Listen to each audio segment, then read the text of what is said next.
à tous. Donc je suis Maria Bouchard, diététicienne nutritionniste libérale à Paimpol. Je travaille donc avec des particuliers, bien sûr, mais aussi avec des institutions et des associations dans le cadre de formation et collectivités territoriales pour assurer l'équilibre alimentaire et la durabilité de l'alimentation dans les cantines. Donc je suis très heureuse d'être ici parmi vous aujourd'hui pour parler d'un sujet qui me tient à cœur tant personnellement que professionnellement, qui est le rééquilibrage, le passage d'une alimentation protéique plus végétale. Donc le sujet de la conférence aujourd'hui, protéines d'origine animale, protéines d'origine végétale, quelle différence? Une autre manière d'exposer ce sujet, ou la manière dont j'ai envie de vous en parler aujourd'hui, c'est comment concilier climat et nutrition. Donc c'est le titre d'une étude qui est parue récemment. Je ne sais pas si vous avez eu l'occasion d'en entendre parler ou de la consulter. Étude publiée par le réseau Action Climat et la Société française de nutrition sur ce sujet. En effet, les protéines dans le cadre de la nutrition humaine sont vraiment au croisement des enjeux actuels en matière de climat et de santé humaine, notamment, mais aussi au niveau social. J'espère offenser et ennuyer personne. Je me suis dit que c'était intéressant pour aborder ce sujet de revoir juste certaines notions essentielles, fondamentales concernant le besoin des protéines humaines, des protéines pour la santé humaine. Quelques données clés, juste pour reposer le décor. L'organisme humain synthétise chaque jour plus de 10 000 types de protéines différentes. Vous en connaissez toutes et tous de nombreuses, qui remplissent différents rôles. Bien sûr, je pense à l'insuline pour la régulation de la glycémie, l'hémoglobine pour l'oxygénation des cellules du corps, le collagène, les immunoglobulines, etc., etc. Donc des fonctions qui sont essentielles au fonctionnement de notre organisme. Pour synthétiser ces plus de 10 000 types de protéines différentes, l'organisme a besoin de 20 acides aminés. Ces 20 molécules, 9 d'entre elles sont dites essentielles, c'est-à-dire que l'organisme est incapable de les fabriquer seul, d'où l'importance des apports alimentaires à ce sujet. Les protéines dans le corps, c'est à peu près 10 kilos, qui sont principalement situés dans les muscles, mais pas que. Et chaque jour, l'organisme en renouvelle 3 à 4%. Donc il y a tout un processus de recyclage qui est mis en œuvre pour défaire et retricoter toutes ces molécules et assurer l'intégrité de l'organisme. Et donc pour ce faire, on a besoin aujourd'hui, en moyenne, on considère un apport satisfaisant de protéines pour un adulte bien portant, à peu près 0,83 grammes par kilo de poids corporel par jour, donc qui proviennent de l'alimentation. Mais dans quels aliments trouve-t-on ces protéines? Donc vous voyez sur l'image là des protéines d'origine animale, des protéines d'origine végétale. Je pense qu'il n'y a aucun doute ici dans la salle que la viande, le poisson, les œufs, le fromage apportent des protéines. De l'autre côté, on voit d'autres aliments. On peut se poser la question, on voit encore l'avocat qui se glisse sur à peu près toutes les photos de famille en ce moment. Donc là, je vous présente la teneur en protéines des différents aliments, parce qu'en effet, on en retrouve quasiment partout, mais dans des proportions qui ne sont pas du tout similaires. Donc on en trouve dans certains légumes verts. Donc là, vous voyez autour de 3,5, 4 grammes maximum. Donc ça va être les crucifères notamment, donc toute la famille des choux, mais aussi les artichauts qui sont plutôt riches en protéines ou certains champignons. Bien sûr, le yaourt, les céréales cuites qui vont apporter un peu moins donc je parle de pâtes, de riz, de quinoa, etc. Un peu moins de 5 grammes au sang. Le pain qui contient moins d'eau, un petit peu plus concentré en protéines. Les légumineuses, bien sûr. cuites qui vont être un petit peu en deçà de 10 grammes, puis les œufs, les fruits à coque, les algues donc là déshydratées qui sont une source très intéressante ici de protéines, le tofu, le tempeh, le seitan, qui sont des versions déjà un petit peu plus transformées à des céréales et des légumineuses, et bien sûr le fromage, le poisson et la viande. Et ça, c'est une vision déformée, parce que personne ne mange 100 grammes je pense, de fruits à coque ou de fromage plus rarement, en période de raclette éventuellement.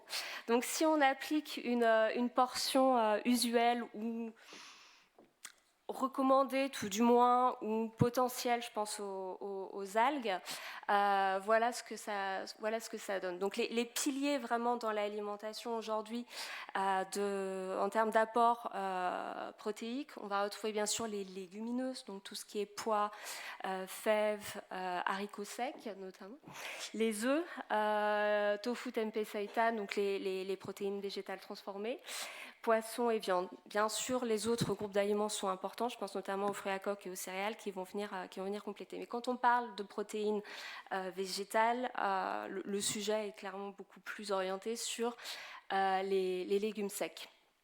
Aujourd'hui, en France, on consomme en moyenne 1,4 g de protéines par kilo par jour, donc qui est un niveau 70% plus élevé que l'apport satisfaisant, qui n'est pas pour autant dangereux, mais qui n'est pas dénué d'impact, comme on va le voir notamment au niveau environnemental. Ces 1,4 g de protéines par kilo par poids proviennent principalement des protéines animales, donc 65%, versus 35% de protéines végétales. Et puis deux petites indications en termes de consommation de groupes d'aliments. Donc la viande, qui est le principal groupe alimentaire aujourd'hui, source de protéines. En France, on en consomme en moyenne 80 kg par an. Dont gaspillage, bien sûr. C'est 2 fois plus que la moyenne mondiale, qui est autour de 40, mais qui continue d'augmenter. Et ça représente à peu près 220 grammes par jour par personne. Donc c'est énorme. Bien sûr, il y a le gaspillage. Dans les faits, on considère qu'à peu près 10% des Français consomment effectivement plus de 200 grammes de viande par jour, ce qui est énorme. D'un autre côté, on parlait des légumes secs. Là, on en est à moins de 2 kilos par an, par habitant. La production et la consommation n'ont eu de cesse de baisser au cours des dernières décennies. Donc, bien sûr, là, il y a un effort au niveau des politiques publiques pour remonter. Voilà. Niveau environnement, je vous disais tout à l'heure, ce sujet, c'est vraiment comment concilier environnement et nutrition. Et donc pour reprendre un petit peu de perspective par rapport aux enjeux, je vous soumets cette question. Quelle est selon vous la part du secteur alimentaire dans les émissions au niveau mondial de gaz à effet de serre? Je vous propose 10, 20, 30. Voilà, vous pouvez répondre à haute voix ou répondre dans votre tête. L'idée, c'est de garder des ordres de grandeur qui sont quand même importants pour avoir des discussions sur ces sujets. Quelqu'un souhaite répondre? C'est plus de 30. C'est en effet plus de 30 au niveau mondial. En France, on est à un peu moins. On se situe, selon l'ADEME, plutôt à 25%, ce qui reste quand même très, très important. Si on recentre maintenant sur le sujet des protéines, quelle différence pour la planète entre protéines d'origine animale et d'origine végétale? On pourrait en parler très longtemps. J'ai essayé d'être très synthétique et de cibler les messages. Un premier élément qui est important par rapport au sujet des protéines, c'est l'utilisation des surfaces agricoles aujourd'hui. Donc ça, c'est au niveau mondial. Au niveau français, c'est un petit peu différent, mais pas tant que ça non plus. Donc là, vous voyez, la terre, c'est 29% de terre émergée, le reste, ce sont des océans, des mers. 71% de terres habitables, le reste, on va avoir des glaciers, des déserts, des surfaces où l'humain ne va pas trop. Sur ces terres habitables, à peu près la moitié aujourd'hui correspond à des terres agricoles. On aura 31-37% à peu près de forêts, puis après des villes, etc., etc. Et sur ces 50% d'agriculture, 77% sont dédiés à l'élevage. Donc c'est Sur l'utilisation qu'on fait de la terre, aujourd'hui, une énorme partie est réservée à la production de protéines animales. Quel est l'impact de ces choix en termes de politique agricole? C'est au niveau mondial, une source importante de déforestation. Aujourd'hui, 75% de la déforestation actuelle est due à l'expansion agricole, à peu près la moitié par l'agriculture industrielle, et notamment l'élevage ou les cultures telles que le soja pour l'alimentation de l'élevage et l'huile de palme. Et l'autre partie pour une agriculture de subsistance. L'impact de cette déforestation, c'est bien sûr l'effondrement de la biodiversité. Là, j'ai ciblé sur les mammifères, je trouve le chiffre vraiment impactant. Aujourd'hui, en termes de biomasse, on a 4% de la biomasse au niveau mondial des mammifères qui reste sauvage et 67% qui correspond à des animaux d'élevage. Donc là, c'est une situation quand même assez frappante. Et enfin, pour revenir à l'émission de gaz à effet de serre, donc sur ces 30% au niveau mondial ou 24% au niveau français, plus de la moitié provient du stade agricole. Ensuite, on va avoir la transformation, le transport, la réfrigération, etc. Et sur cette plus de la moitié de ce 24%, 85% selon l'ADEME, des émissions de gaz à effet de serre provient de la viande et des produits laitiers. Donc on a tous en tête, bien sûr, la production de méthane par la fermentation des déjections, mais c'est aussi les produits azotés pour l'alimentation des animaux. Donc l'impact est quand même assez significatif, sachant qu'aujourd'hui, ça permet d'apporter seulement 40% des apports protéiques au niveau mondial, sachant que ce chiffre a tendance à augmenter. Et la FAO estime une augmentation des besoins à hauteur de 60% d'ici à 2050. Donc on voit qu'on est dans une impasse et qu'il va falloir qu'on rééquilibre les choses. On a surexploité un modèle. Au niveau, pour terminer cette partie, des émissions de gaz à effet de serre par type de protéines, vous voyez ici sur ce graphique de l'ONU la différence énorme entre protéines d'origine animale, donc là bien sûr le bœuf étant largement en tête, ça, tout le monde a ça, j'imagine, dans la salle, et les protéines d'origine végétale ayant un impact moindre. Donc on a un rapport, comme vous voyez, de 1 à 40 entre des légumineuses et un steak de bœuf. Donc voilà, l'impact, la différence est énorme au niveau environnemental entre ces deux types de protéines. Qu'en est-il au niveau de la santé? On a parlé quantité en début de présentation. Maintenant, parlons qualité. Donc, il existe différents indicateurs qui permettent de mesurer la qualité des protéines. J'imagine que certains étudiants professionnels dans la salle en parleront bien mieux que moi. Donc la valeur protéique, l'indice chimique, la valeur biologique ou le coefficient d'utilisation digestive. Et à peu près tous coïncident sur le fait que de manière générale, les protéines d'origine végétale ont une moindre qualité que les protéines d'origine animale, pour deux raisons principales. La première, on parlait tout à l'heure d'acides aminés essentiels. Donc dans les protéines d'origine végétale, on n'a pas forcément tous les acides aminés essentiels dans des proportions suffisantes. Ça, c'est un sujet aussi assez connu. Les céréales, par exemple, ont un acide aminé facteur limitant qui est la lysine et un autre qui est en excès qui est la méthionine. C'est l'inverse pour les légumes secs, ce qui fait que ce sont des groupes d'aliments complémentaires qui consommés ensemble permettent de compenser cette plus faible qualité protéique. Et d'un autre côté, les aliments sources de protéines végétales contiennent dans leur matrice aussi des éléments qui rendent plus difficile leur absorption, qui sont notamment les fibres ou certaines substances comme les polyphénols, qui sont néanmoins extrêmement importantes pour la santé. Et c'est d'ailleurs pour ça que dans le PNNS, on parle aujourd'hui pour les légumes secs d'une qualité nutritionnelle supérieure et qui fait qu'on a maintenant des recommandations spécifiques sur les légumes secs par rapport aux céréales. Donc là, vous avez le profil, excusez-moi, Ah, c'est dans le... Mince, on peut revenir en arrière? Ah, j'aurais besoin d'aide. Je ne veux pas faire de spoiler sur le reste des présentations. Là, c'est pas avancé. Non, c'est pour remonter. Voilà. Encore? Non, c'est... Là, c'est bon. Là, on avance et là, on recule. D'accord. Excusez-moi. Hop, voilà, on revient.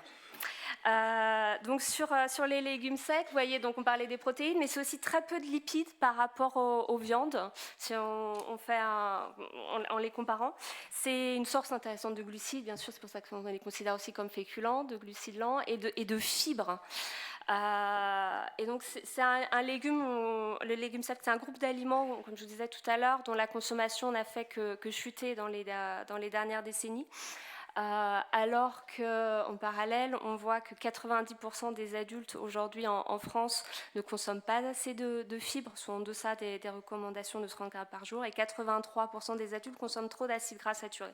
Donc bien sûr, la promotion de ce type d'aliments ne peut être bénéfique dans un contexte de maladies chroniques, je pense à notamment l'obésité, à 8 millions de personnes, de diabète de type 2, 4 millions de patients traités, c'est bien plus, de maladies cardiovasculaires ou de cancer colorectal. Voilà, donc très intéressant au niveau de la santé, avec un petit mais pour certaines populations, où là ça serait éventuellement à nuancer, notamment quand il y a un besoin accru en protéines, ou une limitation en fibres nécessaire. Je pense notamment pour l'augmentation des besoins en protéines aux personnes dénutries, c'est 2 millions de personnes en France, ou pour la limitation en fibres pour les personnes atteintes de MICI ou du syndrome de l'intestin irritable. C'est plus de 5 millions de Français, donc dans ces cas-là, on va peut-être nuancer un petit peu ces informations. Autre point de vigilance, donc là c'est un petit clin d'œil bien sûr au film, on parle souvent de l'effet matrice alimentaire, là j'avais envie de parler un petit peu de l'effet Matrix, dont les étudiantes diététiciennes précédentes ont un petit peu parlé par rapport aux aliments ultra transformés. Je vais essayer de faire très vite. Donc on peut avoir un décalage entre l'imagerie healthy des réseaux sociaux sur les protéines végétales et ce qui se passe vraiment en rayon. Il y a en effet une corrélation très positive entre le végétarisme et la surexposition aux aliments ultra transformés. On en a parlé, vous en avez parlé précédemment. Si en France, ça la slide un petit peu, une personne avec un régime omnivore a une exposition à environ 33% de son apport calorique aux aliments ultra transformés, une personne végétarienne est exposée à 37% et une personne végétalienne, végane, à presque 40%. Donc un point de vigilance à ce niveau-là, d'autant que la littérature scientifique est plutôt unanime à ce sujet quant à l'impact délétère de manière générale, même s'il n'est pas encore très très bien compris des aliments ultra transformés. Donc là on a une étude qui revoit 43 études différentes, surtout observationnelles, et qui montrent que dans 37, on a une corrélation positive avec des problèmes de surpoids, d'obésité, de risques cardiométaboliques, de cancer, de diabète de type 2, de maladies cardiovasculaires, du syndrome d'un côlon irritable, de dépression, d'état de fragilité, etc., etc. Donc ça, c'est surtout des études observationnelles, comme je vous le dis, donc qui ne montrent pas de cause à effet, mais qui montrent une corrélation.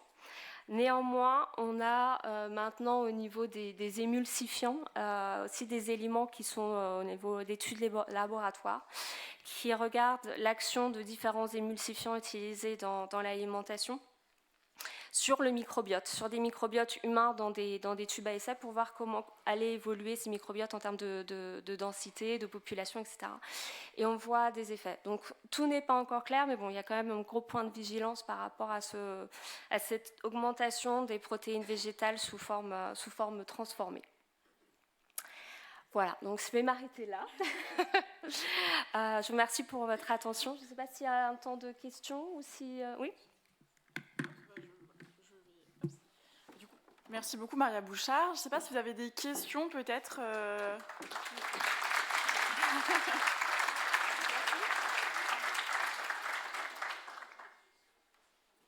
Est-ce qu'il y a des questions? Bon, s'il n'y a pas de questions, nous on en a. D'accord. Pourquoi, selon vous, les Français consomment-ils encore peu de légumes secs? Je pense qu'il y a eu d'un côté, une promotion et une démocratisation des protéines, des aliments sources de protéines d'origine animale. C'était aussi une source un signe de développement d'aller plus sur la viande, le poulet, etc. et de sortir de modes alimentaires plus ruraux, plus anciens, comme il y a eu une mode pour passer du pain complet au pain blanc. Je pense que ça, c'est un élément. Un deuxième élément peut être, bien sûr, par rapport à la modification des modes de vie et au fait que on s'éloigne de la cuisine de manière générale, du temps passé à préparer, et que les légumineuses sont encore pour beaucoup d'entre nous perçues comme compliquées à préparer et ne savent pas forcément comment s'y prendre. Et du coup, selon vous, quels sont les leviers qu'on peut utiliser pour y remédier? Je pense qu'il y a une partie, c'est ce que je fais en cantine avec les enfants, faire redécouvrir les différentes légumineuses, montrer des recettes, expliquer comment ça peut être fait de manière plus simple, soit en achetant des conserves, soit en s'organisant, et c'est faire redécouvrir. Alors du coup, pour nous, ça va être bon